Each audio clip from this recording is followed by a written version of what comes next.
এরপরের প্রশ্ন হলো, আমি দ্বিতীয় বিয়ে করতে চাই কিন্তু আমার বউয়ের কথা শুনলে মন খারাপ করে, এতে কি আমি দ্বিতীয় বিয়ে করতে পারি?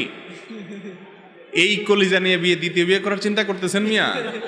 হ্যাঁ, বুকের ফাটা বহুত বল লাগে, মায়ের দৌড়, জেল, জুলুম, এগুলা সবগুলোর জন্য রেডি থাকতে হয়। শ্বশুরবাড়ির লোকজন, শালার সম্বন্ধীরা হাত পা ঝুলাইয়া কখন কি করবে না করবে এগুলোর জন্য পিঠে সালাম আলাপ বাইন্দা নিতে হয়, তারপরে নিয়ত করতে হয় আল্লাহ ভরসা, যা হয় হবে করবো।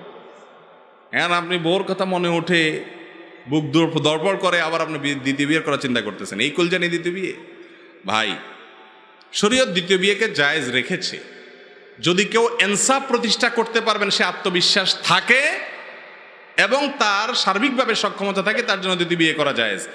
আর যদি কেউ জানে দ্বিতীয় বিয়ে করলে ছোট বউ নিয়েই পড়ে থাকবো, বড় বউর হক আদায় করা হবে না, হিসেব করে তার সাথে একদিন এর সাথে একদিন এভাবে থাকা হবে না, আমি হেরফের করে ফেলবো, একজনের প্রতি বেশি দুর্বল হয়ে তাকে বেশি সময় দিব, এরকম আশঙ্কা থাকলে তার জন্য দ্বিতীয় বিয়ে করা জায়েজ।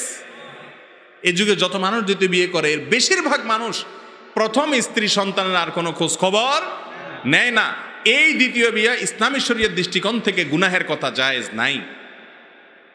বুঝতে পারছেন কথা? আল্লাহ বলেছেন, ফাইন খিফতুম আল্লাহ তা'দিলু ফাওয়াহিদা, তুমি ইনসাফ করতে পারবা কিনা এই নিয়ে তোমার ভয় হয়, এরকম যদি হয় তাহলে তুমি একটা করবা। ইনসাফ করা তো পরের কথা, এখনই আপনি কলিজা দূর দূর করে আপনি করতে দ্বিতীয় বিয়ে করবেন।